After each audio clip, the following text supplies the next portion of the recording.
देखिए आगे। अरे यह क्या, कोई सांड दौड़ता चला आ रहा है, माने बिल्कुल भागता हुआ, सींग से को मैं मारना चाहता हुआ चला आ रहा था। हाँ सांड ही है, वह सामने आ पहुंचा। दोनों मित्र बगले झांक झांक रहे हैं, यानी कि उनको समझ में नहीं आ रहा, बगले झांकना यानी उन्हें समझ में नहीं है, मुहावरा है, उनको समझ में नहीं आ रहा कि ये क्या करे अब दोनों में, अब हम कैसे बचे। सांड पूरा हाथी है, उससे भिड़ना जान से हाथ धोना है, लेकिन ना भिड़ने पर भी जान बचती नजर नहीं नजर आती। इन्हीं की तरफ आ भी रहा है, कितनी भयंकर सूरत है। मोती ने मुंह भाषा में कहा, बुरे फंसे, जान बचेगी, कोई उपाय सोचो। हीरा ने चिंतित स्वर में कहा, अपने घमंड में भूला हुआ है, आरजू विनती ना सुनेगा, भाग क्यों ना चले। कहता है कि हीरा चिंतित हो जाता है कि ये तो बहुत घमंड में आ रहा है और लंबा चौड़ा मोटा सा है, ये हम पर भारी पड़ेगा, तो हमारी हमारी विनती तो वो सुनेगा नहीं, हम ही भाग चलते हैं। भागना कायरता है तो फिर यही मरो, बंदा तो 9 2 11 होता है, और जो दौड़ाए तो फिर कोई उपाय सोचो जल्द। हीरा कहता है कि मैं तो जा रहा हूँ, 9 2 11 है ना, मैं गायब हो रहा हूँ, भाग रहा हूँ। और जो दौड़ाए, तो अगर तुम भाग रहे हो तो फिर मोती पूछता है कि अगर तुम भाग रहे हो, 9 2 11 हो रहे हो यानी भाग रहे हो, तो फिर ये अगर पीछे आ गया दौड़ाया, तो फिर हीरा कहता है कोई उपाय सोचो। उपाय यही कि उस पर दोनों जने एक साथ चोट करें। तो मोती कहता है कि एक ही उपाय है, एक साथ हम उस पर अटैक करते हैं, चोट करते हैं। मैं आगे से रगेदता हूँ, तुम पीछे से रगेदो। रगेदो यानी कि पीछे ठेलना, मैं आगे से इतने जोर लगा कर ठेलूंगा, तुम पीछे से ठेलना। जब दोनों दोहरी मार पड़ेगी तो भाग खड़ा होगा। कहते जब दोनों तरफ से अटैक होगा तो वो भाग जाएगा। मेरी ओर झपटे, तुम बगल से उसके पेट में सींग घुसेड़ देना। जान जोखिम में है पर दूसरा उपाय नहीं है। दोनों स्ट्रैटेजी बना लेते हैं और उसके बाद कहते हैं कि अब मेरी ओर झपटे तो तुम सींग घुसेड़ देना और मैं सामने से ठेलूंगा, तुम पीछे से। दोनों मित्र जान हथेलियों पर लेकर लपके। सांड को भी संगठित शत्रुओं से लड़ने का तजुर्बा ना था, वह तो एक शत्रु से मल्लयुद्ध करने का आदी था। मतलब सांड भी एक्सपेक्टेड नहीं था, सांड के लिए भी ये कि उम्मीद नहीं थी कि ऐसा कोई हमला हो जाएगा, और उसको भी आदत सिर्फ एक से लड़ने की थी, मल्लयुद्ध करने, कुश्ती टाइप, एक से ही लड़ने की आदत थी। जो ही हीरा पर झपटा, मोती ने पीछे से दौड़ाया। सांड उसकी तरफ मुड़ा तो हीरा ने रगेदा रगेदा है ना ठेला अपनी सींग से। सांड चाहता था कि एक एक करके दोनों को गिरा ले, पर वे दोनों भी उस्ताद थे। एक एक करके गिराने की कोशिश कर रहा था वो सांड, लेकिन दोनों भी उस्ताद थे, यानी कि लड़ने में, कुश्ती में दोनों उस्ताद थे। ये देखिए यहाँ पर है उस्ताद, है ना। उसे वह अवसर न देते थे। एक बार सांड झल्लाकर हीरा का अंत कर देने के लिए चला कि मोती ने बगल से आकर पेट में सींग भोंक दिया। सांड क्रोध में आकर पीछे फिरा तो हीरा ने दूसरे पहलू में सींग चुबा दिया, यानी दोनों तरफ से उसके ऊपर आक्रमण हो रहा था। आखिर बेचारा जख्मी होकर भागा और दोनों मित्रों ने दूर तक उसका पीछा किया, यहाँ तक कि सांड बेदम होकर गिर पड़ा। तब दोनों ने उसे छोड़ दिया। दोनों मित्र विजय के नशे में झूमते चले जाते थे। अब क्या हुआ कि सांड बेदम होकर गिर गया, और जब वो गिर गया मतलब वो हार गया, तो दोनों ऐसे कि जैसे जीत हासिल हो गई हो, तो विजय के नशे में झूमते, यानी कि बहुत मस्ती खुश होते हुए वो आगे चलने लगते हैं। मोती ने अपनी सांकेतिक भाषा में कहा, मेरा तो जी चाहता है कि बच्चा को मार ही डालूं। तो कहता है कि मुझे तो ऐसे लग रहा है, सांकेतिक भाषा में ऐसी, मैंने वो विचार विनिमय होता था, ऐसा लेखक ने बताया पहले ही, मौन विचार विनिमय। तो उस सांकेतिक भाषा में कहता है, मुझे लगता मन ही मन लगता, मुझे ऐसा लगता था कि मैं इसे मार डालूं। हीरा ने तिरस्कार किया, गिरे हुए बैरी पर सींग न चलाना चाहिए। हीरा थोड़ा सहनशील था और समझदार था, तो वो उस चीज़ को अपोज करता है, मना करता है। तिरस्कार करना यानी उसकी तरफ ध्यान न देना, उपेक्षा कर देना। और वो कहता है कि जो गिर गया है, हार के नीचे पड़ा है, उस पर नीचे सिंह चलाना चाहिए। ये सब ढोंग है, बैरी को ऐसे मारना चाहिए कि फिर ना उठे। मोती गुस्सेल था, वो कहता है ये सब फालतू की ढोंग है, मैं नहीं मानता इस चीज़ को। बैरी यानी जो दुश्मन होता है उसे ऐसे मारना चाहिए कि उठे ना फिर। अब घर कैसे पहुंचेंगे वह सोचो। तो हीरा कहता है मैं अब घर कैसे पहुंचे, ये पहले तुम सोचो, पहले कुछ खा ले तो सोचे। मोती कहता है हम खा लेते हैं, भूखे मर रहे हैं। सामने मटर का खेत था ही, मोती उसमें घुस गया। हीरा मना करता रहा पर उसने एक न सुनी। अभी 2 ही 4 ग्रास खाए थे कि 2 आदमी लाठियां लिए दौड़ पड़े और दोनों मित्रों को घेर लिया। हीरा तो मेड़ पर था, निकल गया। मोती सींचे हुए खेत में था, उसके खुर कीचड़ में धंसने लगे। घोर कीचड़ में यानी पैर में के नीचे जो था वो जैसे धंसते जा रहा था। ना भाग सका ना पकड़ लिया, न भाग सका, पकड़ लिया। हीरा ने देखा संगी संकट में तो लौट पड़ा, फंसेंगे तो दोनों फंसेंगे। रखवालों ने भी उसे भी पकड़ लिया। प्रातःकाल दोनों मित्र कांजी हाउस में बंद कर दिए गए। अब क्या हुआ कि वहाँ पर जो है कीचड़ में पैर फंसने से बेचारा हीरा फंस गया। हीरा देखा मोती फंस गया, मोती फंसा तो देखा हीरा की संग वो फंस गया, साथी जो है वो फंस गया है। तो वो वापस आया तो फंसेंगे तो दोनों फंसेंगे ऐसा सोचकर वापस आया। तो जो रखवाले थे जो उसके उस खेत का की रक्षा कर रहे थे उन्होंने उसको भी पकड़ लिया और उन दोनों को क्या किया, कांजी हाउस जो पशुओं के आवारा पशुओं के वो रखने का स्थान है वो कांजी हाउस कहलाता है, वहाँ पर ले जाकर उन्हें बंद कर दिया गया। दोनों मित्रों को जीवन में पहली बार ऐसा अवसर पड़ा था, ऐसी मुसीबत पड़ी थी कि सारा दिन बीत गया और खाने को एक दिन का भी ना मिला। ऐसा अवसर कभी नहीं हुआ दोनों मित्रों के जीवन में कि कभी सुबह से कुछ खाने ना मिला हो, लेकिन आज ऐसा था कि एक दिन का भी उन्हें खाने को नहीं मिला था। समझ ही में ना आता था यह कैसा स्वामी है, इससे तो गया फिर भी अच्छा था। यहाँ कई भैंसें थी, कई बकरियाँ, कई घोड़े, कई गधे, पर किसी के सामने चारा ना था। सब जमीन पर मुर्दों की तरह पड़े थे। कई तो इतने कमज़ोर हो गए थे कि खड़े भी ना हो सकते थे। सारा दिन दोनों मित्र फाटक की ओर टकटकी लगाए ताकते रहे, पर कोई चारा लेकर आता ना दिखाई दिया। तब दोनों ने दीवार की नमकीन मिट्टी चाटनी शुरू की, पर इससे क्या तृप्ति होती। कुछ नहीं मिल रहा तो वे बेचारे मिट्टी चाटने लगे। रात को जब कुछ भोजन ना मिला तो हीरा के दिल में विद्रोह की ज्वाला दहक उठी। अब पूरे दिन बीत गया और रात में भी ऐसा हुआ तो हीरा का मन भी, जो सहनशील था काफ़ी, वो उसके मन में भी विद्रोह यानी विरोध की भावना उठी। मोती से बोला, अब तो नहीं रहा जाता मोती। वह हीरा मोती से बोलता है कि अब तो नहीं रहा जाता, बहुत हो गया।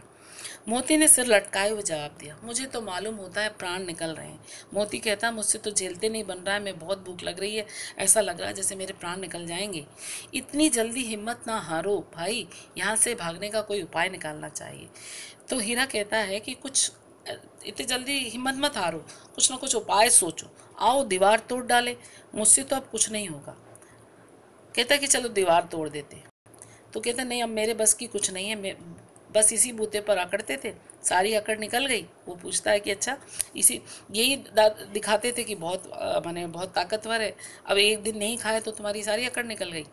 बाड़े की दीवार कच्ची थी, हीरा मजबूत तो था ही, अपने नुकीले सींग दीवार पर गड़ा दिए और जोर मारा तो मिट्टी का चिप्पड़ निकल आया। फिर तो उसका साहस बढ़ा, उसने दौड़ दौड़ कर दीवार पर चोटें की और हर चोट पे थोड़ी थोड़ी मिट्टी गिराने लगा। उसी समय कांजी हाउस का चौकीदार लालटेन लेकर जानवरों की हाजिरी लेने आ निकला। हीरा का उज्जड़पन देखकर उसने उसे कई डंडे रसीद किए और मोटी सी रस्सी से बांध दिया। अब क्या हुआ, बाकी सब तो ऐसे ही उसके अंदर भरे हुए थे, कोई रस्सी वस्सी से नहीं बंधा था, लेकिन हीरा जो कोशिश कर रहा था दीवार तोड़ने की, तो कांजी हाउस का आदमी आया। जब गिरने के लिए आया तो उसने देखा ये ऐसे दीवार तोड़ रहा है, तो उसने उसको खूब सारे डंडे मारे और उसको बांध दिया, मोटी सी रस्सी से बांध दिया। मोती ने पड़े पड़े कहा, आखिर मार खाई क्या मिला। मोती ने कहा, तुम मारी खाए क्या मिला, अपने बूते भर जोर तो मार दिया, ऐसा जोर मारना किस काम का कि बंधन में पड़ गए। जोर तो मारता ही जाऊंगा, चाहे कितने ही बंधन पड़ते जाए, जान से हाथ धोना पड़ेगा। वो कहता है हीरा कि मैं तो जोर करूंगा ही करूंगा, चाहे कितने भी बंधन पड़ जाए। तो मोती कहता है कि ऐसे में तो तुम मर ही जाओगे, जान से हाथ धोना पड़ेगा मतलब मर ही जाओगे। कुछ परवाह नहीं, यूं भी तो मरना ही है। सोचो, दीवार खुद जाती तो कितनी जानें बच जाती। इतने भाई यहाँ बंद हैं, किसी की देह में जान नहीं, 2-4 दिन और यही हाल रहा तो सब मर जाएंगे। तो कहता है कोई बात नहीं ना, क्या फ़र्क पड़ता है, मर गए तो मर गए, लेकिन अगर ये दीवार गिर जाती तो कितने लोगों का इसमें उपकार हो जाता। ये जो भूखे प्यासे पड़े हैं बहुत सारे जानवर, ये सब बच जाते। हाँ, यह बात तो है, अच्छा तो ला, फिर मैं भी जोर लगाता हूँ। ये बात मोती को बहुत अच्छी लगी कि हाँ सही बात है, अगर हम ना जा पाए तो कम से कम बहुत सारे जो जानवर यहाँ पर बेचारे बंधे हुए हैं, भूखे प्यासे पड़े हैं, वो तो कम से कम निकल सकते हैं। तो फिर मोती कहता है ठीक है, ऐसा भी है तो फिर अगर परोपकार की भी क्या भी भाव है तो फिर मैं तो दीवार तोड़ता हूँ। मोती ने भी दीवार में उसी जगह सींग मारा। थोड़ी सी मिट्टी गिरी और फिर हिम्मत बढ़ी। फिर तो दीवार में सींग लगाकर इस तरह जोर करने लगा मानो किसी प्रतिद्वंदी से लड़ रहा है। आखिर कोई 2 घंटे की जोर आजमाई के बाद दीवार ऊपर से लगभग 1 हाथ गिर गई। उसने दूनी शक्ति से दूसरा धक्का मारा तो आधी दीवार गिर पड़ी, यानी मोती ने सींग मार मार कर दीवार गिरा दिया। दीवार का गिरना था कि अधमरे से पड़े हुए सभी जानवर चेत उठे। तीनों घोड़ियां सरपट भाग निकली, फिर बकरियां निकली, इसके बाद भैंसें भी खिसक गई, पर गधे अभी तक झोंके त्यों पड़े थे। हीरा ने पूछा, तुम दोनों क्यों नहीं भाग जाते? एक गधे ने कहा, जो कहीं फिर पकड़ लिए जाए तो क्या हर्ज है, अभी तो भागने का अवसर है, हमें तो डर लगता, हम यहीं पड़े रहेंगे। तो गधों ने मना कर दिया, बाकी सारे भाग गए। ठीक है, इसके बाद देखिए,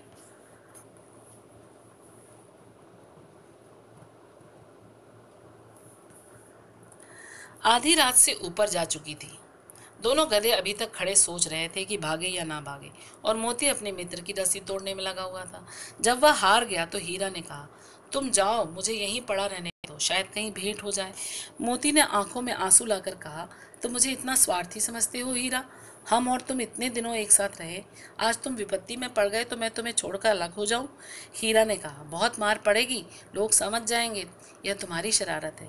मोती गर्व से बोला, जिस अपराध के लिए तुम्हारे गले में बंधन पड़ा, उसके लिए अगर मुझे मार पड़े तो क्या चिंता, इतना तो हो ही गया कि 9-10 प्राणियों की जान बच गई, वे सब तो आशीर्वाद। देखिए यहाँ पर भी जो है परोपकार को प्रेमचंद ने पशु के माध्यम से कहलवाया है।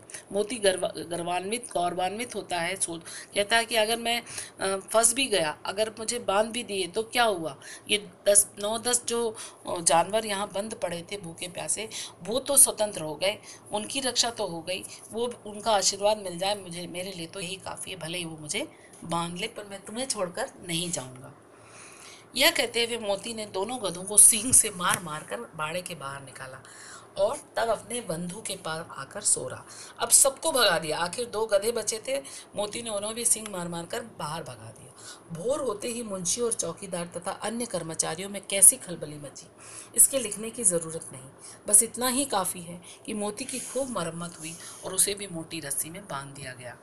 अब मोती को भी बांध दिया, बेचारे दोनों बंधे रह गए। 1 सप्ताह तक दोनों मित्र वहां बंधे पड़े रहे, किसी ने चारे का एक तृण भी ना डाला। हाँ, एक बार पानी दिखा दिया जाता था, यही उनका आधार था। दोनों इतने दुर्बल हो गए थे कि उठा तक ना जाता था। ठठरियाँ निकल आई थी, यानी हड्डियाँ जो पीछे की थीं वो निकल आई थी। एक दिन बाड़े के सामने डुग्गी बजने लगी और दोपहर होते होते वहाँ 50-60 आदमी जमा हो गए। तब दोनों मित्र निकाले गए और उनकी देखभाल होने लगी। लोग आकर उनकी सूरत देखते और मन फीका करके चले जाते। ऐसे मृतक बैलों को कौन खरीदार होता? ये मैंने बहुत दुबले पतले हो गए थे, इसलिए कोई उनको खरीदना नहीं चाह रहा था। सहसा एक दड़ियल आदमी, उसकी जिसकी आंखें लाल थी और मुद्रा अत्यंत कठोर, आया और दोनों मित्रों के कूलों में उंगली गोदकर मुंशी जी से बात करने लगा।